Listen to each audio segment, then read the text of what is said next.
Metode belajar deep learning menjadi pembahasan usai ada kabar bahwa perubahan kurikulum pendidikan dasar dan menengah.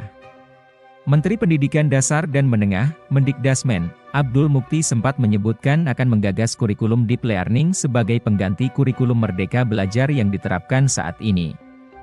Mukti menyatakan kurikulum deep learning sebagai pengganti kurikulum Merdeka Belajar dalam sebuah kegiatan. Pernyataan itu kemudian direkam dan dibagikan ke media sosial. Menurut Mukti, deep learning bertujuan memberikan pengalaman belajar lebih bermakna dan menyenangkan bagi siswa.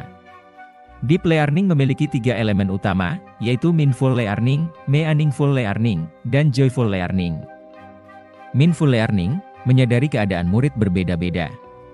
Meaningful learning, mendorong murid berpikir dan terlibat dalam proses belajar. Joyful learning, mengedepankan kepuasan dan pemahaman mendalam. Lalu, apa itu deep learning yang disebut akan menggantikan kurikulum Merdeka Belajar? Deep learning sebagai pendekatan belajar. Abdul Mukti mengungkapkan, istilah deep learning atau pembelajaran mendalam adalah pendekatan belajar untuk meningkatkan kapasitas siswa. Namun, dia membantah deep learning dianggap sebagai sebuah kurikulum pendidikan. Deep learning itu bukan kurikulum. Itu pendekatan belajar, ujarnya usai acara Pak Menteri Ngariung di halaman kantor Badan Bahasa, Jakarta. Diberitakan Antara, Sabtu, 9 November 2024. Mukti menegaskan, Kementerian Pendidikan Dasar dan Menengah, Kemendikdasmen, kini masih mengkaji kurikulum pendidikan yang akan diterapkan di Indonesia. Assalamualaikum warahmatullahi wabarakatuh. Baru-baru ini Mendikdasmen mengatakan bahwa pembelajaran akan diarahkan menggunakan deep learning atau full learning. Sejujurnya, saya kurang terkesan dengan langkah-langkah Mendikdasmen tersebut, termasuk juga penerapan PPDB dengan sistem baru, pendistribusian tenaga pendidik P3K tidak hanya untuk sekolah negeri dan lain sebagainya. Kenapa? Bukan saya tidak setuju dengan kebijakan-kebijakan tersebut, tapi menurut saya hal-hal semacam itu hanya kebijakan receh dari seorang menteri yang saya harapkan bisa melihat persoalan pendidikan saat ini secara komprehensif. Lebih dari itu, persoalan bangsa ini menyongsong Indonesia Emas tahun 2045. Saya berharap menteri baru ini bisa membuat roadmap pendidikan yang memungkinkan menjadi arah menuju Indonesia Emas. Kurikulum hanyalah instrumen mencapai roadmap tersebut. Apalagi cuma menelurkan kebijakan tentang metode dan strategi pembelajaran. Terlalu receh. Buat dulu roadmap-nya, baru merumuskan instrumen teknisnya. Untuk pembuatan roadmap, ada 4 langkah yang harus dilakukan. Langkah yang pertama, buat kajian dan analisis kebutuhan.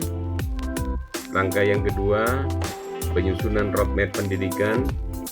Langkah yang ketiga, pengembangan kurikulum baru. Dan langkah yang keempat, implementasi dan evaluasi kurikulum baru. Tahap 1, kajian analisis kebutuhan. Tahap ini dilakukan evaluasi kelebihan dan kelemahan kurikulum sebelumnya. Setelah itu dilakukan analisis tren global dan kebutuhan masa depan Indonesia. Misalnya, perlunya meningkatkan pertahanan negara, swasembada pangan, dan energi serta hilirisasi.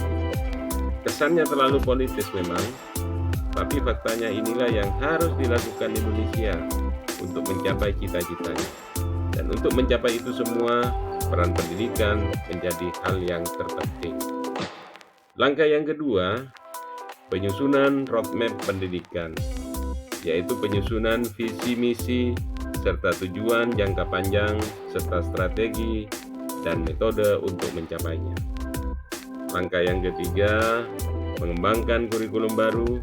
Jadi pengembangan kurikulum ini sebagai instrumen untuk mencapai visi misi serta tujuan bangsa ini.